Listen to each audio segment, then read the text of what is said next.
जय श्री महाकाल, स्वागत है आप सभी का आपके अपने चैनल पे। क्वांटम डिस्कस किया था। आज का जो हमारा टॉपिक है वो है रेसिस्टेंस की। आखिर जो प्रतिरोध होते हैं वो आखिर क्या जैसा हमें कि वर्ड से ही समझ में आ रहा है कि प्रतिरोध यानी कि जो हमें रोकने का प्रयास करे, यानी कि जो हमारी प्रोसेस होती है जब करंट फ्लो होता है तो जो कंडक्टर्स में जब करंट फ्लो होती है तो उसमें हम क्या जो इलेक्ट्रॉन्स होते हैं वो इन दोनों की डायरेक्शंस क्या होती हैं, एक दूसरे के अपोजिट होती हैं। लेकिन जो कंडक्टर होता है, कंडक्टर में भी बहुत सारे एटम्स होते हैं जिन्हें हम आयंस के फॉर्म में फ्री इलेक्ट्रॉन्स बहुत सारे होते हैं। जब करंट फ्लो होती है तो फ्री इलेक्ट्रॉन्स का जो फ्लो होता है वो कॉपर, मेनली हमारे जो वायर्स होते हैं वो कॉपर के होते हैं। तो इसमें क्या होगा, कंडक्टर्स के जो एटम या आयंस होंगे उन फ्री इलेक्ट्रॉन्स को निकलने नहीं देंगे, वो रोकने का प्रयास करेंगे। जो रोकता है जो धारा के प्रवाह, यानी कि जो फ्लो ऑफ करंट को रोक रहा है, धीमी कर रहा है गति को, तो यही हमारा क्या कहलाता है, रेसिस्टेंस कहलाता है, प्रतिरोध कहलाता है। सो एक्चुअल में आखिर जो रेसिस्टेंस है उसकी डेफिनेशन क्या होगी, current creating a obstruction in this circuit, यानी कि ऑब्स्ट्रक्शन यानी कि अवरोध उत्पन्न करना, रोकना किसी चीज को। तो जब करंट का फ्लो हो रहा है और जो इलेक्ट्रॉन्स हैं, जो फ्री इलेक्ट्रॉन्स हैं, और जो कंडक्टर है यानी कि जो हमारी मेटल है जिसका भी कॉपर के वायर्स हैं, जो भी है कंडक्टर,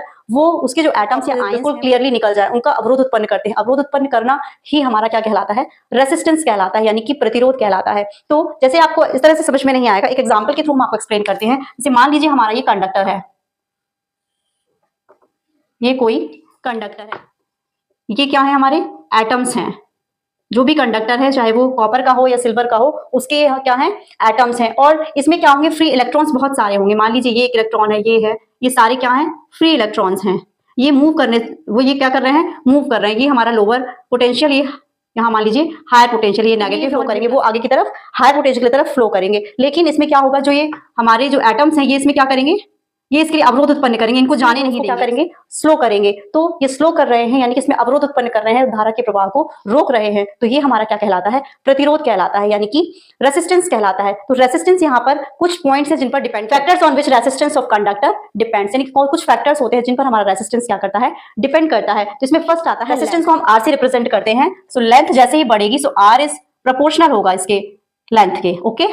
यानी कि रेसिस्टेंस जो लंबाई होती है लेंथ के प्रोपोर्शनल होता है। सेकंड हमारा आता है एरिया। तो एरिया ऑफ क्रॉस सेक्शन जो होता है, एरिया ऑफ क्रॉस सेक्शन के जो रेसिस्टेंस होता है वो इनवर्सली प्रोपोर्शनल होता है 1/A।